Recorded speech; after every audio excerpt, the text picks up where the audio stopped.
This is the Relevant Podcast.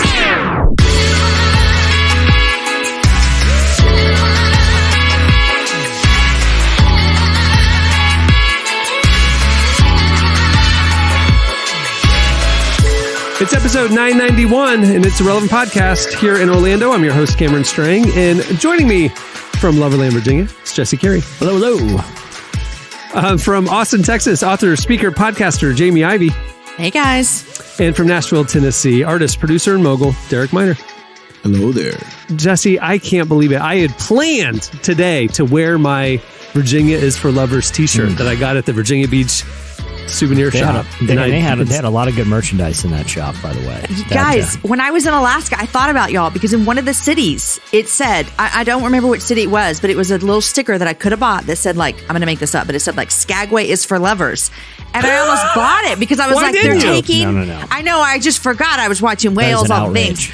And I thought of you guys because I thought Jesse would be so offended by this. So offended. Okay. Dang. They trying to bite y'all style, bro. What you gonna do about it? We were walking back beachfront, Virginia. We were after dinner. We were walking to the car, and we walked by this, typical beach souvenir store, over the top store. Sensations. And in the window was a Virginia's for Lovers apparel item, and Jesse was like, "Hey, for Lovers section." He's like, "We need to pop in." Of course, we need to pop in. So we went in there looking for a hat. Didn't want the hat. Got the T-shirt. Love this T-shirt. It's a black T-shirt, and this was the weirdest store. Like after I left the Virginia's for Lovers section, looking around the other items that they had. Virginia's a weird place is all I'm saying. Well, did you? I mean, we remember the seal with the person killing the other person. I got a sticker of their state flag. Mass murder. I do have a sticker of their state flag. I bought that. A topless person. Yes. Or is it a topless woman? Just one top. Just one side. A topless woman with a sword or something bludgeoning someone while standing on that person's chest. She's bludgeoning tyranny. She is liberty, and she's bludgeoning tyranny. And I'd like to say it's metaphorical, but it was an actual tyrant that she's bludgeoning to death. There's a dead body on the logo. But Jesse, explain to me why your local beach shop, when you go to a beach shop here in Florida, they got the surfboards, the boogie boards, the beach towels, the T-shirts, the sunscreen, stuff like that. Fair. Your beach shop that we went into had swords. It had bongs. It had what else did it have? It had bongs. It had Trump T-shirts. It had. It's lit. It has some T-shirts that. Let me just say this are deeply, deeply politically incorrect. They have T-shirts that you can wear that will give your body numerous physiques with exaggerated proportions that look like it's on your body.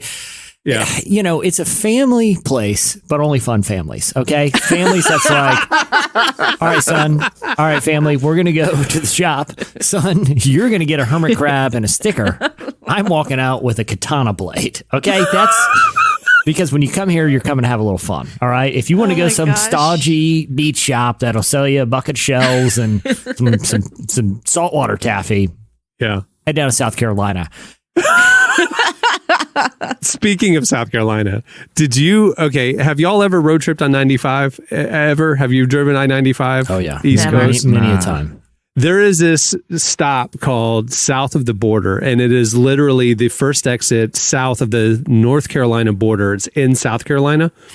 It's called South of the Border. It's been there since probably the 30s, 40s, 50s. It started out as one of those roadside attractions and has just evolved over the years. It is like crazy. You see billboards, these places, you'll see billboards for like an hour leading up to it, right? Right. So Cohen and I pull over, like, oh, this is going to be epic. It was the saddest thing I've ever experienced. We were the only people there, first of all. This thing covered 40 acres of buildings, and we were the only people I could see. Yeah. Fireworks, illegal stuff, like really sad knockoff. We didn't buy anything, but anyway, I didn't know if y'all been. Why you ain't buy something, man? You got. It was like they had like bullwhips, and they had like a South of the Border mug that had names on it, and it said Jesus. I thought that was funny, but then I thought that might be racist, so I didn't buy it. Because it wasn't Jesus, Anyway, well, so I went to what? It was like South of the Border, and it had like their mascot is a guy named Pedro, and he has a big sombrero and stuff. So I had a picture of that, and it said pretty political. Jesus under it. See, I was hoping that this wasn't gonna be that, but no, it's that. I went in there about 15 years ago on a road trip. What? I went in about 15 years ago on a road trip, and I felt like one of those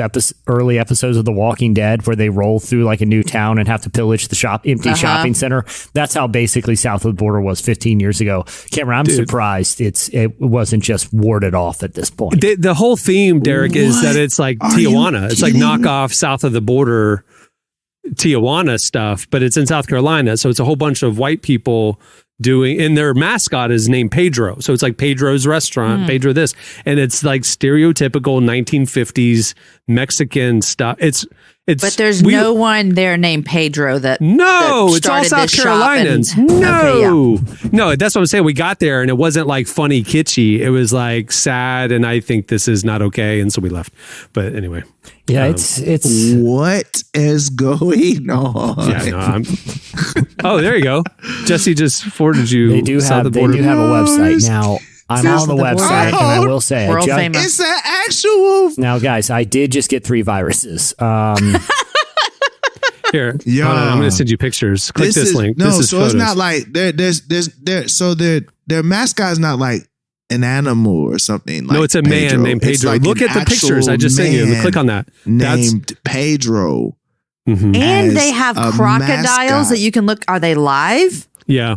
Yeah. Okay. What do you feel about that, Jesse? That building was closed the day I was there. So I'm like, what are you doing with all the animals that are supposedly alive in there if nobody's in the building? You know what I'm saying? Guys, just for the listeners, their celebration of the fireworks for over 50 years is a Mexican man sitting on a firework, riding the firework. No. And it's this might be one of the most racist places that still exists. Like, I can't think of And now you're asking me why I didn't buy anything while I was there. I want no evidence that we stopped. I want no evidence. Yo, this may be the most racist place. This is a racist theme park, dude. Like, it's a racist theme park in South Carolina. It's a racist theme park. No, they have rides. They do have a theme park. They have an observation tower that is a sombrero on top. This is so racist. Just problematic. But wait a second. Pedro is wrapped in a rainbow flag though. No, now he's wrapped in an American flag. So they change have him in different things to show that they're inclusive, but racist, but inclusive. But racist. Here's a curious little bit of trivia. I just navigated to a portion of the site called Pedro's blog. And it's like Creed from The Office. Yeah, what does Pedro think about this? It appears Pedro had a gap in blogging from May 15th, 2019, but he kicked it back off on April 11th, 2022. So he had about a 3-year break, but he's back. He's blogging. So, it seems to be doing okay there, Cameron. I'm surprised you didn't have a great time because Pedro's blog got reactivated a few months ago after a 3-year break. And, he's got the spring and summer schedule updated too. See, I thought, because Jesse and I, when we've traveled, like we will go put ourselves in situations that are just straight up kitschy because it's funny. We're in on the joke, even if the location isn't. Jesse and I road tripped up to the Creation Museum in Kentucky and whatever. We're in on the joke. We're having a good time, whatever. I thought that's what stopping us south of the border would be. I was so bothered when I was walking around like, this needs to be left in the 1950s. This is not, society has progressed past this. This is not okay anymore. This is insane. Maybe South Carolina has not progressed. Yeah, that's kind of what I'm wondering. I don't know. South Carolina. I don't know. Hey, I like South Carolina. Got some cool people. I got some really good homies from South Carolina. But hey, y'all gotta blow this place up. Like you can't even stop. Like it has to be exploded, like dynamite and all that, and it just blows up. Hey, South Carolina does like have cool people because cloud. after my son and I were bothered by this, we got back in the car and went to the next exit, which there was a big old Buc-ee's. Have you ever stopped at Buc-ee's? Yeah, Buc-ee's they got those all through Texas. Yeah. So there's Buc-ee's all up and down the East Coast now. It's come from Texas over. And we stopped at all these Buc-ee's. Is great. They had charging stations and, great food and all this stuff. Fantastic restrooms. Anyway, South Carolina Buc-ee's, next exit from south of the border. I'm sitting there looking at the popcorn. and a guy comes up and says, "Hey, are you Cameron Strang? I listened to the podcast." And we sat there and chopped it up for a few minutes. He's Henry. So thanks for saying hi, Henry. He lives up there in North South Carolina. So there's some good Did people you around. ask him why he hasn't demolition the south of the border? I did say, like, have you been one exit out from What these? was Like, his response? He just kind of shook his head. He's like, yeah, we don't. Yeah, that's not. That's not. Henry, I just believe if you plant it, yeah. I just want you to tell me that a sweet dark. man named Pedro and his family 70 years ago started this from the ground up, and look what they've done. That's what I want to hear. Nope. It's kind of been lost to history. But again, I would encourage you, Jamie, to jump in the blog comments. It's wildly active right now. Well, I don't know when the next time he's going offline, but it appears that Pedro has about 3-year cycles, and so you might be able to get up with him. Got it. All right, we have a great show in store for you today. Coming up later, we talked to Jenn Johnson. You know her as a worship leader. She is now the head of Bethel Music. So we talked to her about her new music and her new era and all that. It's exciting. Stay tuned for that. Also, at the end of the show, we have a game that Tyler just wrote, and I know nothing about it. So if we have time, we will get to that as well. But stay tuned. Up next, it's Slices. With the feet in the sand, we can do whatever you like. We won't make any plans. No, no, no, no. And I know it's not a race, but I'll pick up the pace if you give me a taste of you. Is there something I could do to get you in the mood? It's not like we have much to lose. How would you feel if we did something real? Pack your Polaroid film. You're listening to Caden. The song is Polaroid Film. Well, today's show is brought to you by He Gets Us, a national campaign bringing the story of Jesus to every zip code. For many who are skeptical of the Christian faith, Jesus feels irrelevant or even untouchable. They may think Jesus lived in Jerusalem 2,000 years ago. How could he possibly understand what I'm going through today? But the Bible gives so many examples of Jesus facing much of what we're experiencing now. He dealt with anxiety, he was fed up with politics, and he knew how it felt to be isolated. He Gets Us as helping skeptics relate to Jesus by telling his story on national media through the lens of 2022. In just the last few months, the campaign's had more than 150 million views on YouTube, not to mention Facebook, Instagram, and of course, all those broadcast ads you've seen, and you will be seeing a lot more this fall. Visit HeGetsUsPartners.com for amazing resources and study guides and different things. You can learn more about the campaign and the people behind it. Or if you want to check it out for yourself, if you haven't seen the He Gets Us content, check out HeGetsUs.com as well. They're amazing. Okay, it's time for Slices. What do you have, Jesse? All right. I know a lot of our listeners, maybe at a time in life, we've coming out of what they call the Great Resignation, where a lot of people have left their jobs looking for something else, something a little bit more fulfilling. Well, I've got good news for girls you. I dated have resigned from our relationship. Whoa. The Great Resignation. Whoa. Anyway, there is for anyone, no matter what they're going through, career or relationship wise, this could be appealing because okay. It's a Canadian candy warehouse but you don't have to live in Canada. You can work from home, or if they have offices in Newark and Toronto as well, but they're taking work from home. The position is Chief Candy Officer. And it pays pretty well. Pays nearly $100,000 a year. And your job as the CCO, the Chief Candy Officer, you'll have to try, quote, this is in the actual LinkedIn, thing, quote, at least 3,500 snacks a month and give them your rankings. So this job is quite literally to eat candy all day long. How do you not get diabetes? Or vomit. It's a hazard. How do you not of the gain career. 1,700 pounds? Hazard of the career. Again, Like, it's just like a taste. Like, you're not eating the whole bag. yeah, but, right? You but just have think to about- taste it. Yeah, but 3,500 bites a month is just. Oh, that's a lot. Yeah. Now some of the Is it like wine tasting where you spit out into a spittoon, maybe? Oh, you could do that. they didn't really get into the nuances of how much actually have to be, fully consumed. But you're tasting a significant amount of candy every single month. The stipulations are no food allergies. They state that very clearly. So on paper, this sounds like an incredible job.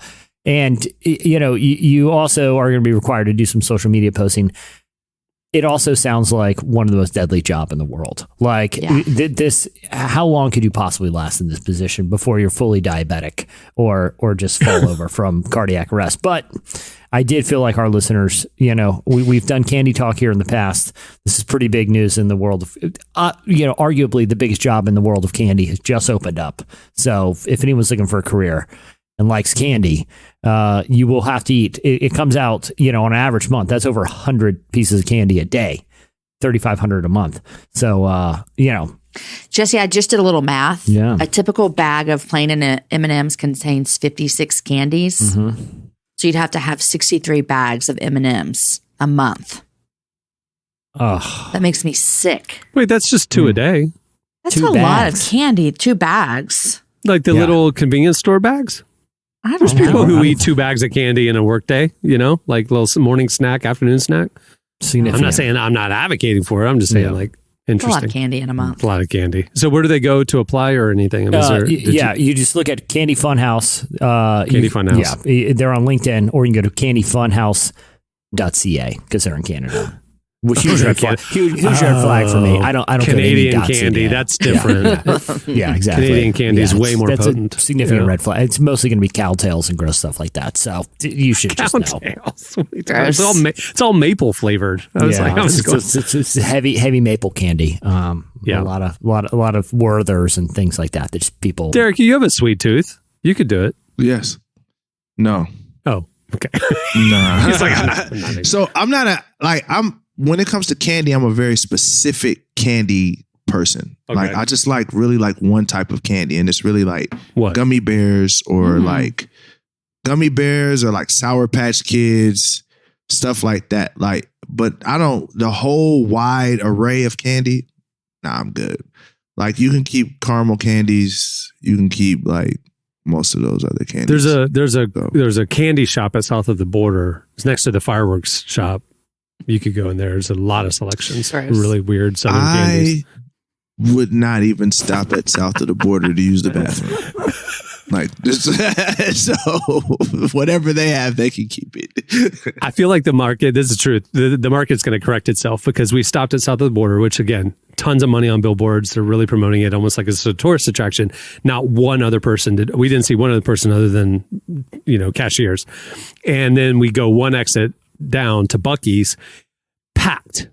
It was packed. Thousands of people. Buc-ee's the real attraction in South Carolina. Yeah. That's what I'm saying. Like, really rocking with okay, the fact that a brand new Buc-ee's just opened up one exit away, any hope that south of the border was going to catch the bathroom people, we need to just stop. It's not happening. They're stopping at Buc-ee's. So It's because their mascot is a beaver and not like a missing person. beaver. Come on. Yeah. anyway, all right, what do you have, Jamie? Okay. Jesse, you're not on Instagram. Am I right about that?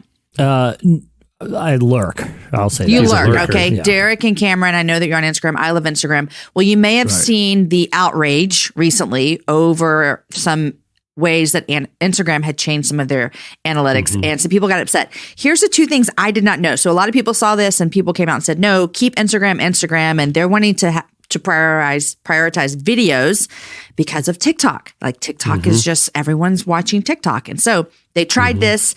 But what I didn't know was that this Make Instagram again, little rallying cry, it was started by Kylie Jenner and Kim Kardashian. So I didn't know that. Praise the Lord. It's actually They not start- true. Thank you. It started earlier in the evening, and then they saw it and then reposted it, and that's when it exploded.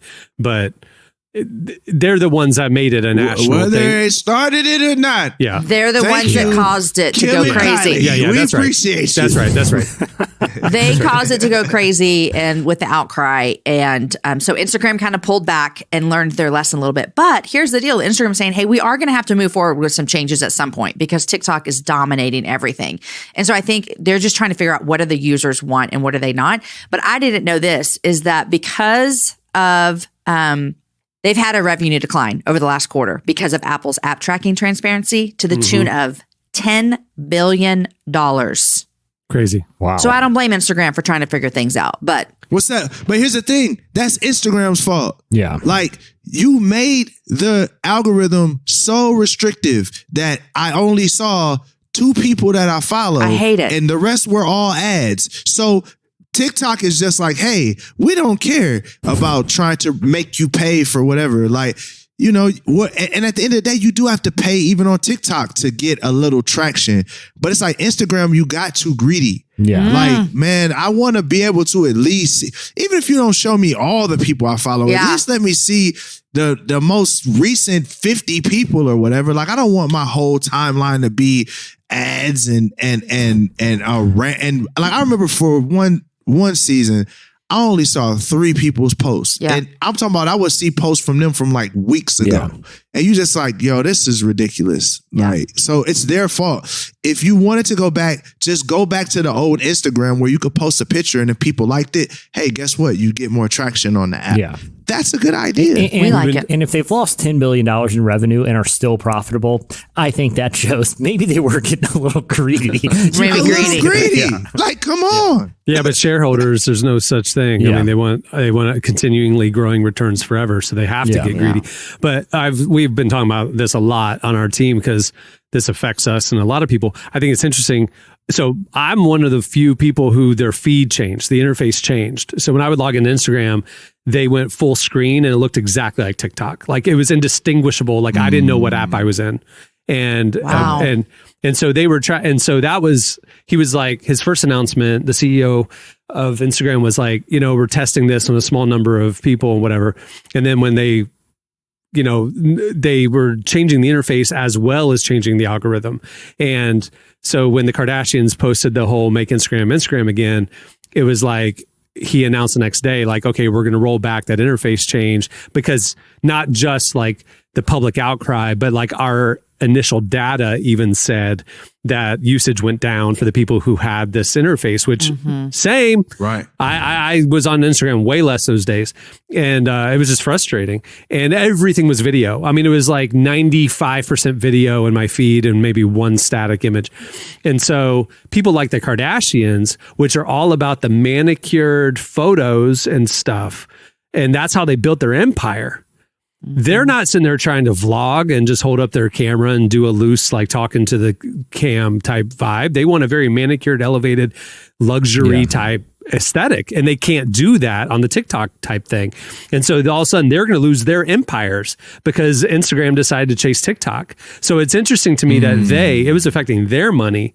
So they're the ones who are crying foul. And so now all of a sudden because my thing, even before the Kardashian thing, that first couple of days when it changed, we were talking on our staff and I'm going, for the content we create, we have designers and writers. I don't want, as a brand, I don't want our content to be one of our staff members holding up a phone and just talking like a TikTok. Like, there's a place for that. That's more like stories or whatever for us. But like, we want to put out premium content that's curated and created. And all of a sudden, if Instagram's going to TikTok and video, there's no place for photographers, designers, or anybody else to create anything. And like, that was a problem for me just looking down the barrel here. It's just like, what are we going to do? And so what stinks about his announcement that they're changing things back is he just said, we're pulling back and we're going to reassess, but we're going this direction. Like you said, Jamie, we are going this direction. TikTok has changed the game and we change it or die. And so there really will be no place for the old Instagram or the Kardashians or brands or anybody that like, or content creators that don't want to hold up a video camera to themselves.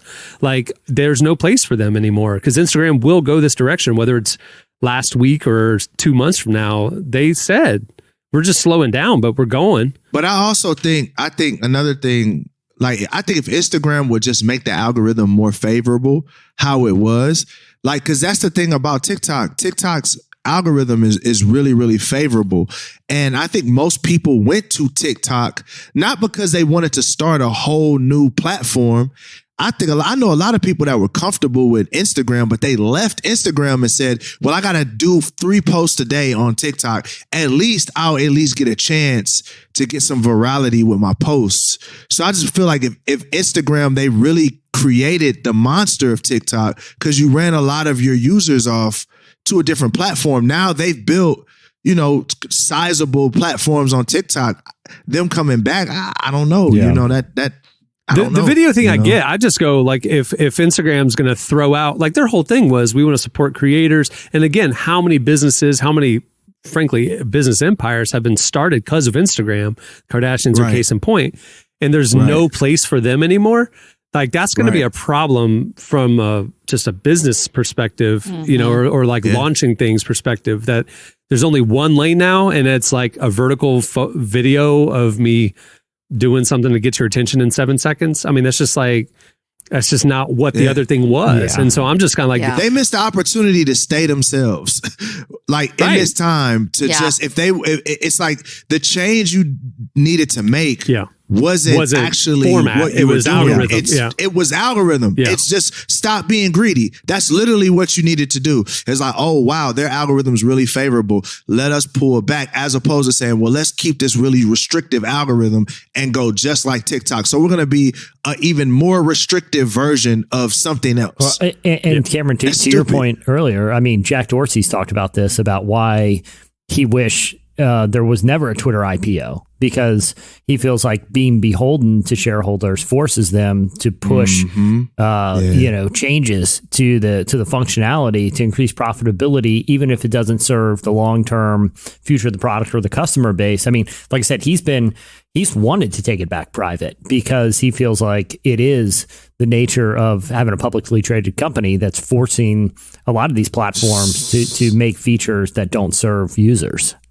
Well, I mean, when a lot of these tech startups are private, like Uber or any of the other ones, and they're going in to get market share or get a lot of users, they're burning investor money to just get a customer base, right? We're going to buy up market share and disrupt. So they're going to do lower prices, or they're going to do something that's going to disrupt the establishment. And so like Instagram and others, like, we're disrupting Facebook. Well, obviously Facebook ended up buying Instagram, but so TikTok comes in and is disrupting. But what's going to inevitably happen is, as everybody then moves over and the established companies crumble, and we're all now using Uber, what do? Well, they went public because they've got all this potential and market, share. So they go public. Now they got shareholders they got to answer to. So they're not burning money anymore. Now they got to make money. So what do? Everybody's using Uber. All competitors had to go away because they undercut them. And now they raise their prices. And now Uber's unaffordable. Well, the same thing's going to happen. That's what happened with Instagram, right? We're all there, creators, and it's whatever. And then all of a sudden now they got to make money. And so now advertising became the primary. Well, everybody's going to go over to TikTok. Yes, I know it's a Chinese owned company, but the same thing's ultimately going to happen with TikTok too, because they're going to have to make money at some point, or more money. And so it's like, can we just all like, is the end goal here going public? Is the end goal just commoditizing the eyeballs? Because can we just create for a lot platforms? Of startups, it is though. For a lot of startups, I know, but I'm saying, like, is there can't we just keep something private where it can be profitable, but it doesn't have to then change because it's successful? To me, success is what's the problem, is that it gets too successful and then it has to make even more money, and they keep changing things. I saw a TikTok last night, ironically, where the dude was being like, I forget what he said TikTok was like the new platform. And he said Instagram is now Facebook, and Facebook is for dead people. That's what he said. And I mean, Instagram is getting passe the way Facebook got passe, So it'll be interesting. All right, Derek, what do you got? So, over under on how many calls you get about extended warranty during the week. I don't answer it. If it's not in my contact list, I don't answer the phone. Listen, I get them all, and I take them up on every offer. My warranties for every major appliance is extended in perpetuity, and it's what a deal. I get calls about these. I'm not all answering the time. those calls. I answered Well, here's a beautiful thing that's going to happen. I keep my phone on silent because of all the calls. Same. Like literally, I just get so many calls, and it's like, yes, unknown number. It's a wrap for you. Well, the FCC, Federal Communications Commission, has ordered phone companies to stop carrying traffic related to robocalls about scam auto warranties. So the FCC said no more. They told the told the phone companies no more. And here's another thing. They started with somebody named Roy Cox Jr. So most of our calls are coming from like one or two people. Roy Cox Jr., Aaron Michael Jones, and related companies and associates. They said since 2018, over 8 billion would be unlawful pre-recorded calls went to Americans from this group of people. That's crazy. Yeah. That's crazy. That's like mind blowing. So I don't know how this works. They sell you something, but then it's a scam and they keep your money.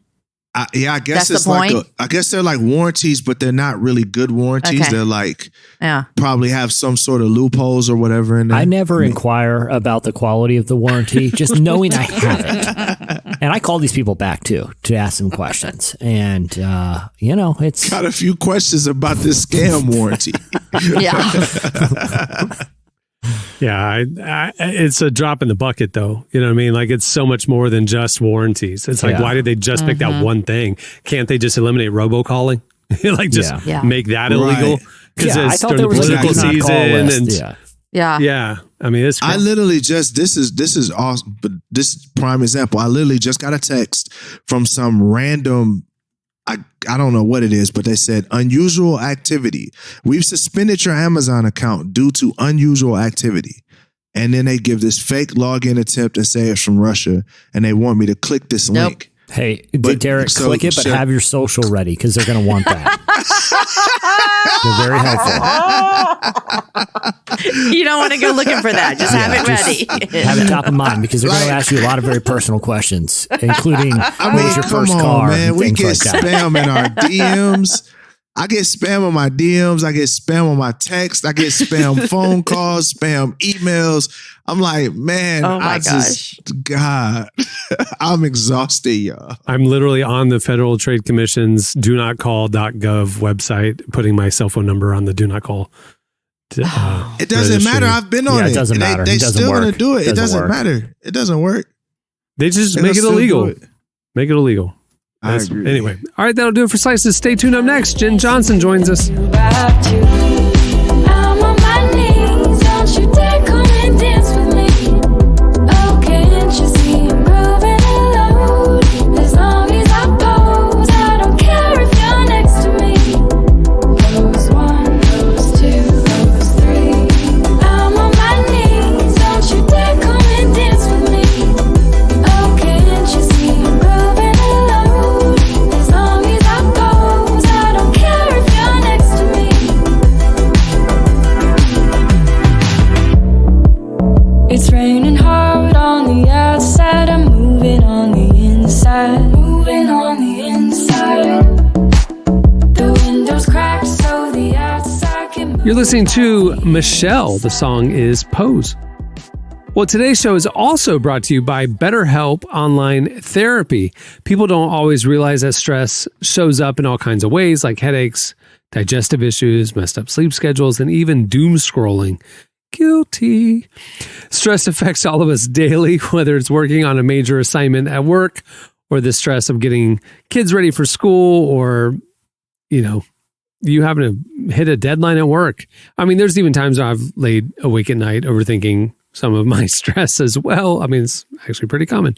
So in a world that's telling you to do more, sleep less, and grind all the time, here's your reminder to take care of yourself. Do less. Maybe try some therapy. Therapy is a great way to work through all the stress in your life, whether it's big, small, or somewhere in between. And BetterHelp is customized online therapy that offers video, phone, and even live chat sessions with your therapist, so you don't have to see anyone on camera if you don't want to.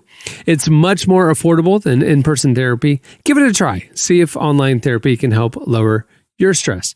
Right now, Relevant Podcast listeners get 10% off their first month at betterhelp.com/relevant. That's BetterHelp.com/relevant. Save 10%. Well, our guest today is Jenn Johnson. You know her as one of the lead worship singers at Bethel, but you may not know she's recently taken over as CEO of Bethel Worship Music. She sat down with our very own downtown Emily Brown to talk about the future of Bethel, as well as the future of the worship industry and why it's important for all of us to get back to the simple basics. Here's our conversation with Jenn Johnson. I love your voice. You will let me through the fire, and in darkest night, you were close like no other. I've known you as a father, I've known you as a friend, and I have lived in the goodness of God. Yeah.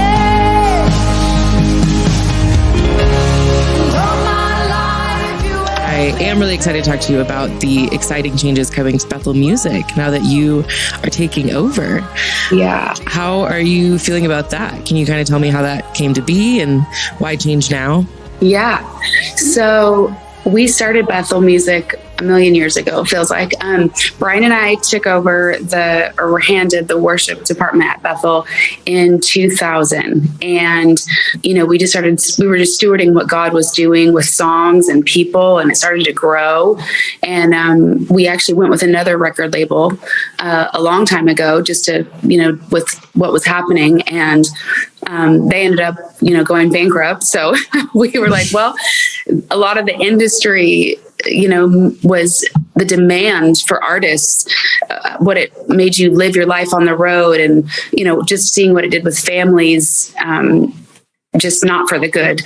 We knew there had to be a better way to steward what was the songs and the travel, and stay local and connected to a local church, have healthy families and marriages. And so we just knew there had to be a better way. And that's why we started Bethel Music, however many years ago we did together, Brian and I, and then one of his friends named Joel. And so that we met actually during the recording of our first album in 2001.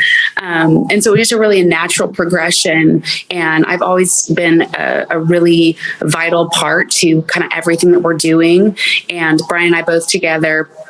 But it's got to be maybe a year ago now, Brian really felt like he needed to step down as president. And a natural transition, even in our conversation, I didn't want to do it, but I just asked the Lord, what are we doing here? Because if it's not him or me, I don't know how, or what. So, and God just spoke to me very clearly that I need you to do this. And so I was like, you got it, Lord. So I took the position as president, and I was working with with Joel, who has been our CEO for a long time, and our team, and wild few years, obviously with COVID and all the things, and we've watched God do a lot of really beautiful things, even though it's been a really difficult few years for all of us in different ways.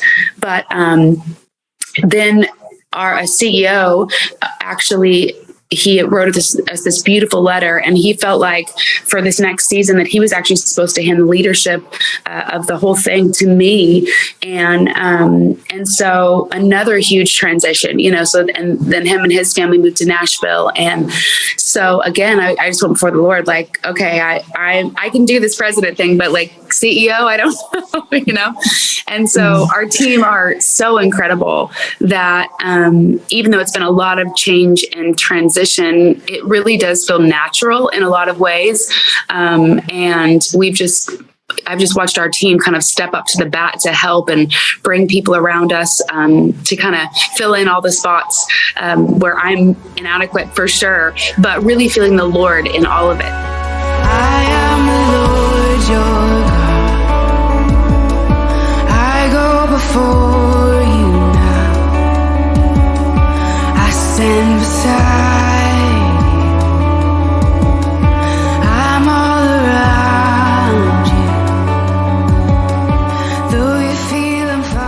So, you mentioned you kind of have like some visions or some changes for Bethel Music. So is there anything you can maybe tell us, like that you're hoping comes in this next season, or you want to come in this next season?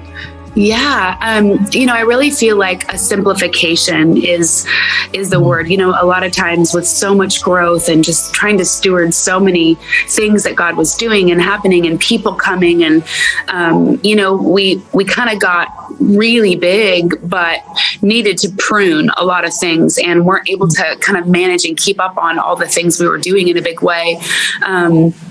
And so I'm really watching the Lord prune a lot of things.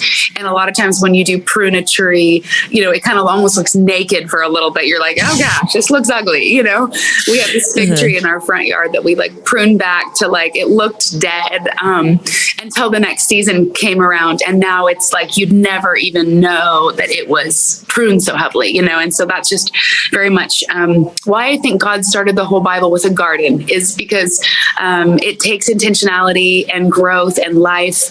But it takes a lot of pruning and weeding, right? So I think it's been a big season of that, just really kind of getting back to the simplicity of we're a worship movement. We've always been a worship movement. We started in worship. I love every genre of music. I love that our writers and our artists are writing for all those. I love it all, country, R&B, every bit of it. But we are a worship movement at heart. And so just making sure that everything that we're doing is really coming from that place, and that's our foundation of which we're doing everything from. We believe in the songs that carry the power of God, the power of the word, and just that honesty. And then we also believe in the power of the presence of God in meetings, where people are encountering him for themselves, and that we're really stewarding what God's doing in the room as well. So the mission and the assignment have always been the same. Write songs to change the world and let people encounter Jesus, and bring them and create beautiful spaces and moments where people can come at our local church or on the road and encounter God for themselves. So I'm fired up. We really feel called to, in this next year, do a lot for children and also for young adults. I'm 40 this year. And so a lot of the music that, I feel like we put out is kind of for that 30 plus crowd, but we really feel passionate to speak to the children and the young adults. And so sonically, even just digging into what that sounds like to be relevant and current to that both of those generations. I have a 2-year-old and a 20-year-old. And everywhere in between with our 6 kids. So just really feeling the heart of the Lord to speak to all generations and all nations. And so just excited to see what he's going to do this next year with us for those things as well. So we say, come alive in the name of Jesus. Come alive in the name of Jesus. This is a house of miracles. We bring everything to the feet of Jesus. Everything in the name of Jesus. This is a house of miracles. I love what you're talking about, this whole simplicity of worship. I feel like, definitely over the last few years, there has been a lot of really great hype and kind of this excitement built up into it. But I've always loved just simple, very simple worship. It's always been really sweet. So do you think, obviously that's kind of the move that Bethel Music's going. Do you think that's something that the worship industry in general will be going towards? Or you have so much more insight into the worship industry. So I'm just curious. Yeah, I think that, I think it's all beautiful. I really do. I think that, worshiping in a stadium with thousands and thousands of people is just stunning. It's this glimpse of heaven of, the great cloud of witnesses that you get to see, But we also started this Bible study with our kids, and it's just the most honest thing. It's our kids who they know they're real, you can't pull anything on them. No smoke, no nothing is gonna, do anything for them. They've seen it all. And so just our kids and their friends just to lead a couple songs and just worship very honest, in our home has just felt so beautiful. And then local church, we've been serving at the same church for 24 years, I think now, maybe 25 for Brian. And, when you do the same thing week after week, it can get old sometimes, but for us, it still feels so fresh. I burn for the local church and the expression of that for what it means for a community of believers, and also what it means for the lost to have a place to come in and encounter God in just a really beautiful setting. And so I appreciate it all. I appreciate Christian music and worship music both. I was raised a CCM and worship junkie. So yeah, I don't think there's one way that God is moving. I know for us, even through COVID, the simplification, even having my book come out during that time that I'd written it before the world went into COVID, I signed my book deal. And so writing the book through COVID of what matters and getting back to the basics and, knowing what's going on in your heart, in your life, and in your home and in your body, and just those simple things that we sometimes can overlook in the rush and the wildness of life, that just can't be ignored in those quiet moments. And so, back to your question, I feel like God is doing so much on the earth in music and in us as humans. It's a wild time to be alive, really, with social media and navigating that. We have never needed the Holy Spirit more, I think, than now. But we have him, and he's available to lead us and guide us in his word and by his spirit. So I think we just have got to cling to it. We've got to cling to the word of God. We've got to really ask God to speak to us and not go by public opinion or anything men would say, or women and women, anybody would say, or do. We really have to be led by the Holy Spirit for our lives and what's right for our lives, according to the word of God. So I think it's a challenging time, but I'm just reminded that we were born for such a time as this. You, me, everybody on the planet. God knew exactly what he was doing to put us here, and we're not overwhelmed, and it's not too much. And just like he parted waters back in the day, him speaking to us and getting us through 2022 is just as relevant, and he's able to do it.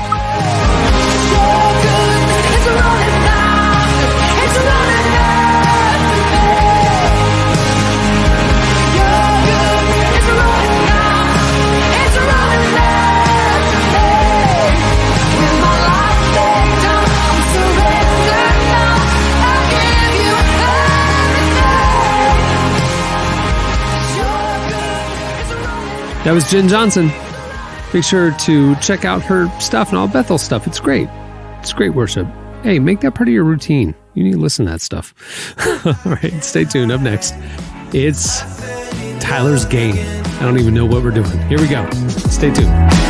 Was I in the moment? Or have I lost my mind? Keeping a daydream. All I have left behind. Just the thought of being used leaves me broken and confused. If I had the strength to choose, if I had the strength to choose, just the thought of being used. You're listening to Kid Bloom. The song is I Fell in Love Again. Okay, it's time for Antisocial. Okay, again, this is Tyler literally just dropped this game in our rundown while we've been recording, so I don't even know what antisocial means, but here's his intro. After weeks of mounting complaints and online bullying, Instagram finally announced that it'll be rolling back a series of changes intended to invade TikTok's space. The photo sharing app was planning to move more towards video. Clearly, Tyler did not hear Jamie's slice. He's recapping her slice, basically. It's another evolution in the social media landscape, and it was a big one. The online world is rocked by seismic changes every year, but there are also smaller changes, some so tiny you barely notice them. From Yik Yak to Vine to Hipstamatic, the social media grave is littered with the headstones of good ideas, and in some cases, ideas that weren't quite good enough. In this game, you'll be given 3 defunct social media apps. One of them is real. The others are not. You must determine which is the actual failed social media app. There you go. Okay, here we go. Jesse, you're up first. Here's your 3. Drip, a posting site that allowed single word updates. Gleek, a social media site for social media tech workers. Gleek. Or Don't Stay In, a site for nightclubbers only. Don't Stay In. Which is the real one? I feel like nightclubbers have long been overdue for their own social media platform. I'm going to go Don't Stay In. That's correct. That is the real one. It did not make it. Don't Stay In. Picture the guys from Night at the Roxbury just, checking in. Checking out the scene at the different clubs. Yep, exactly. All right, Derek, you're up. Here's your 3. Friend Feed, a social media site that will aggregate all your other social media sites into one platform. Glance, a photo sharing site that regularly auto-posts from an approved library on your photo roll. Or Magic Carpet, a social media site for travelers that utilize Google Earth to connect users not just to each other, but familiarize them with their communities.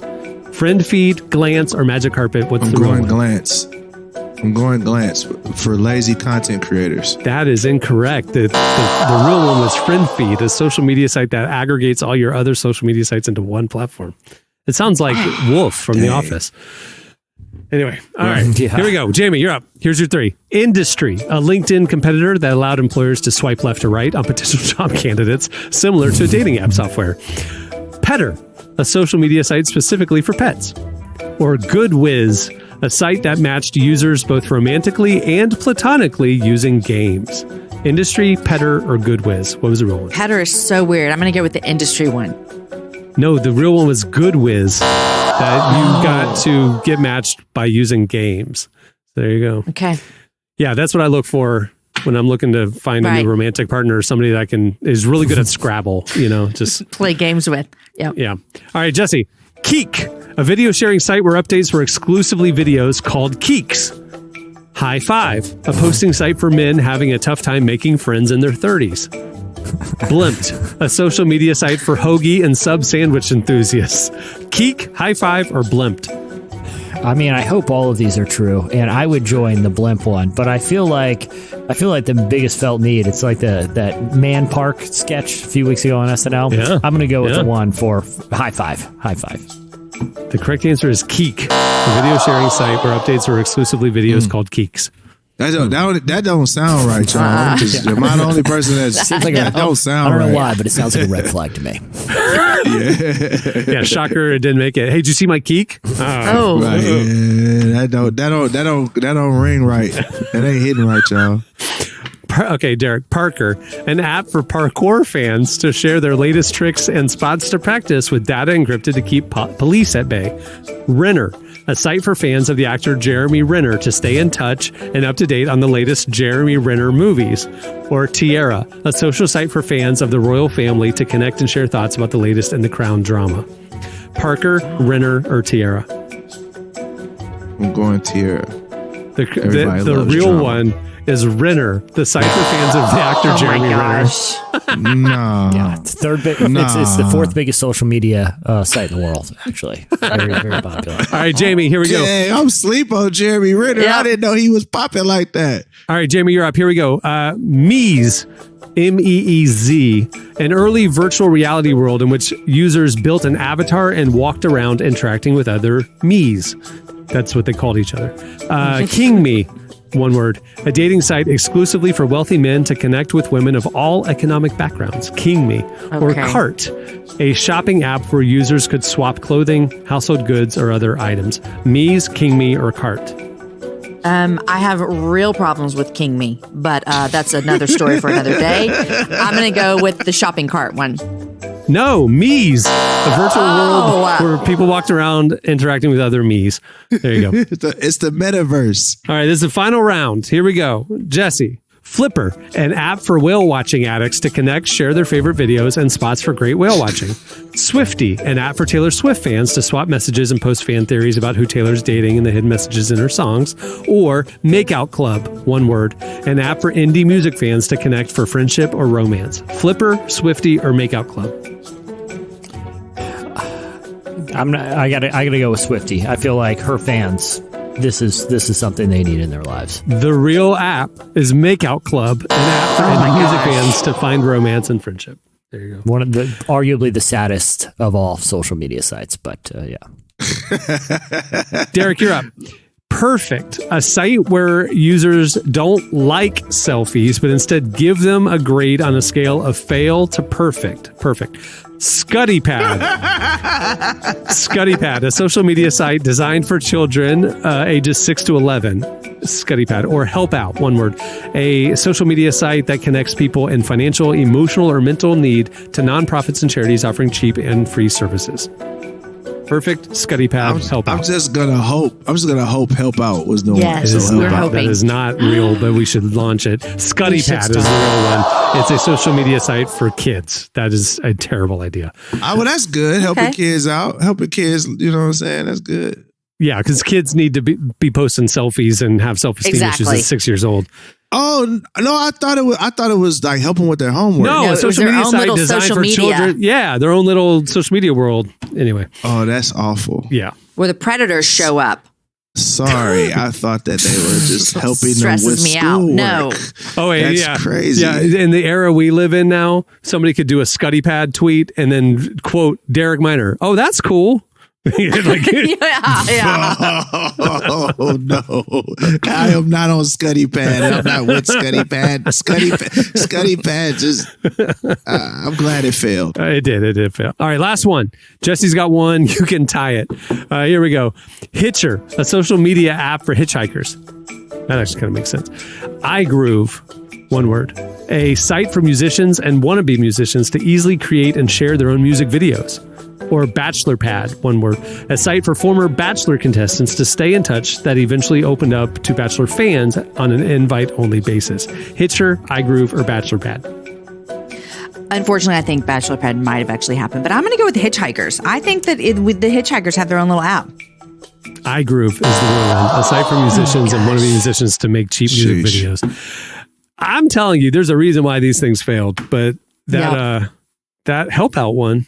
Tyler, you might have tapped into something there. Help Out, social media site. All right. Well, before we wrap things up, I want to thank Jenn Johnson for joining us today. Make sure to go check out all the great stuff they're doing over at Bethel Worship. Big fans. Also, while you're checking stuff out, check out relevantmagazine.com. We are publishing great content every weekday throughout the day. So it's just bookmark it. Make it part of your web browsing. Also, while you're there, make sure to check out Relevant Plus. You can get an enhanced edition of our digital magazine. You get unlimited ad-free viewing or reading at the website. You get an edition of this podcast that's ad-free and early released. You get an exclusive subscriber podcast that's ad-free. Ad-free. That's the name of the game with Relevant Plus. Plans start as low as $250 a month. Go check it out. We love the support and I think you'll like it. Also, while you're at relevantmagazine.com, make sure to check out our weekly daily devotional series, Deeper Walk. It's presented by Lumo. There's a morning devotional email you can sign up for every morning, or you can just check out that day's entry over at the faith section on our website. Last thing, if you like this show, tell us. Leave a review and rate it wherever you listen, whether it's Apple, Spotify, YouTube, wherever it is. We love the feedback, and it helps the algorithm make other people discover the show. Do it. If you don't like the show, keep it to yourself. Okay, on that note, we'll wrap it up. I'm Cameron Strang. I'm Jesse Carey. I'm Jamie Ivey. I'm Derek Minor. We'll see you next week. Have a great one.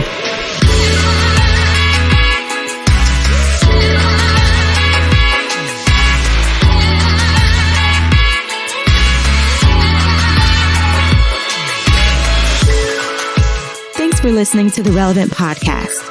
Check out our features, interviews, and news updates every day at relevantmagazine.com. And make sure to follow Relevant on Facebook, Twitter, and Instagram for the latest. For more great podcasts, browse the shows on the Relevant Podcast Network, which you can find at our site. And while you're there, don't miss the all-new era of Relevant Magazine. A new issue releases every other month at relevantmagazine.com.